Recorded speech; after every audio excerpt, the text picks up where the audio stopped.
Okay, so the finale of Special Forces happened, and interrogation's always interesting. I mean, it's painful to watch all the crap that these people are being put through, but now I was a little less impressed with this interrogation the way it ended. Because in previous seasons, they were told that if your life is in danger, admit that you're special forces. Suddenly this one, they got to create a cover story. They weren't given one. They got to create their own cover story. And there was a time limit that they had, as opposed to, if your life is in danger. So I don't know if I liked this version that much. Um so the guys, pieced out really quickly. Cody now Cody was willing to admit he had 18 kids, but he wouldn't tell the interrogator that it was with four women. I mean, you already told her you have 18 kids. I mean, great that you're, personal, that you're a private person, which you literally document your life on TV. So, how freaking private do you have to be? So, yeah, you have a show, Sister Wives.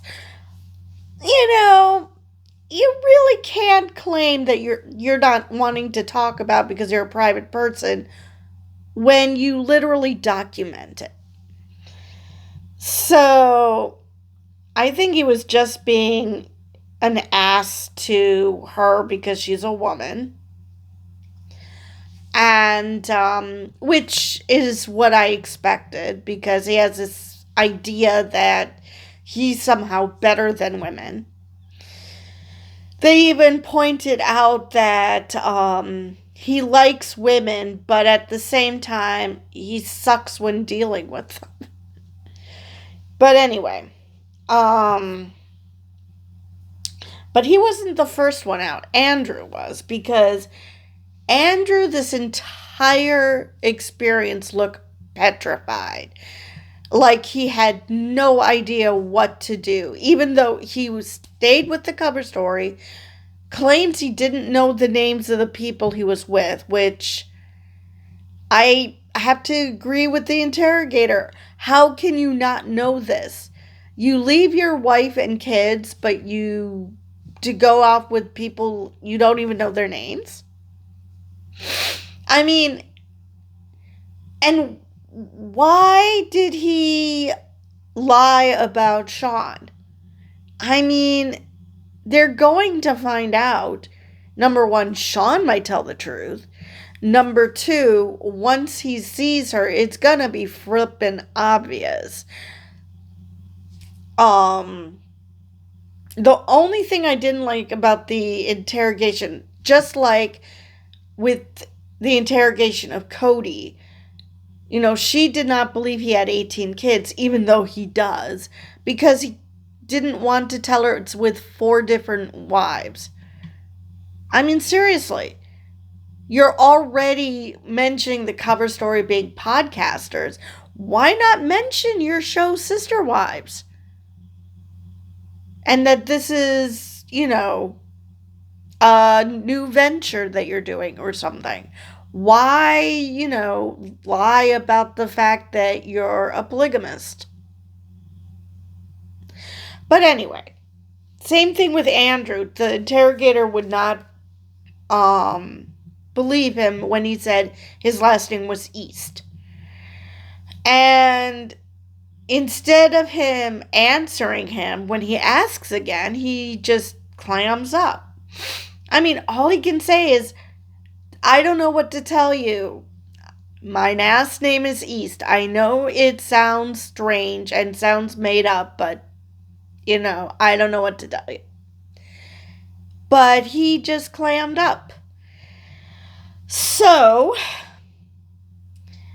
the interrogator, I can't remember her name, went up to Gia, and Gia made, I guess in her eyes, Gia made it sound like she and Andrew were having an affair, which I'm sorry, Sean and Andrew and Gia probably were probably watching this back, were probably laughing their asses off at the thought that, that they're having an affair when his wife is literally right there.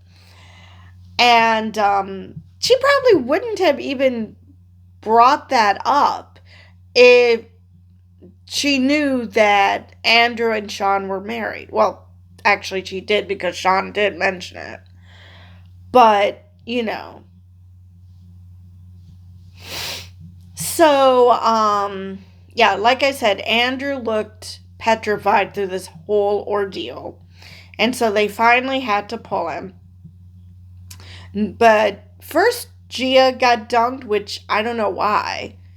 I guess they wanted to see how Andrew would react to Gia being dunked, because they wanted, I don't know if it was just a compare and contrast, or to check, because the female interrogator had already decided that Gia and Andrew were having an affair. I'm not sure. But Sean handled himself quite well. And Andrew handled himself quite well, in the sense that he didn't, give up the whole ball game, to stop Sean from being dunked. I appreciate that he gave Sean some credit here. Either that, or he didn't believe that Sean was in any danger, because let's face it, if this was an actual interrogation as opposed to a simulated one, you probably would have problems, but he knew that in the end she would be fine. But because he was being obstinate, because he was, like he lied about Sean being there, and just seemingly being out of it, they pulled him. Then shortly afterwards, Cody got pulled, because he was also being obstinate, but in a different way. It's not like he looked petrified. He was actually pissed off most of the time. Because Bree basically admitted that she doesn't like Cody. And Cody had a chance to help the girls by saying literally anything. He even understood that he should be friendly to the interrogators, and yet he couldn't bring himself to do that. It's like, do you think women are so fucking beneath you that you can't even... How in the hell did you get married once, let alone 4 times? It is just maddening. So he got pulled. And then we get to the one that really annoyed me, which is, okay, we'll bury them alive for 10 minutes and ask them if they were in the military. Like I said, previous seasons, if you felt your life was at risk, you finally tell them you're with Special Forces. This season, it's the exact opposite, and I do not understand why. I don't know what changed. I mean, did they want to make the interrogation less brutal? Because it seemed fairly brutal, except for that part. So I have no idea why they went in this direction. But I was so mad at Bree, but not as mad as she probably is with herself, to find out that, it's entirely possible she was operating with past rules, But it sounds like they prepped them for this. That we didn't see the prep, but they prepped them for this. Of what to do, when to admit that you're with Special Forces, or that you aren't supposed to admit it, or whatever. But for whatever reason, Bree didn't want to do the final part of interrogation. And it's like, you went through all of it. You went through everything, and you just had to gut it out just a few more minutes. So,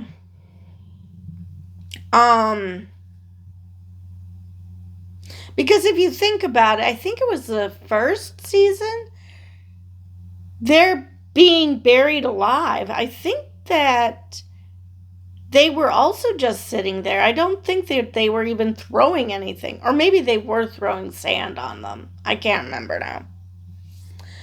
But anyway.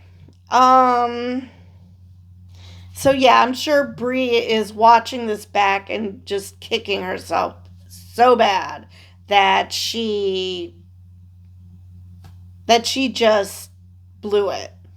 I mean, she was proud of herself, which she should be proud of herself. She did amazing.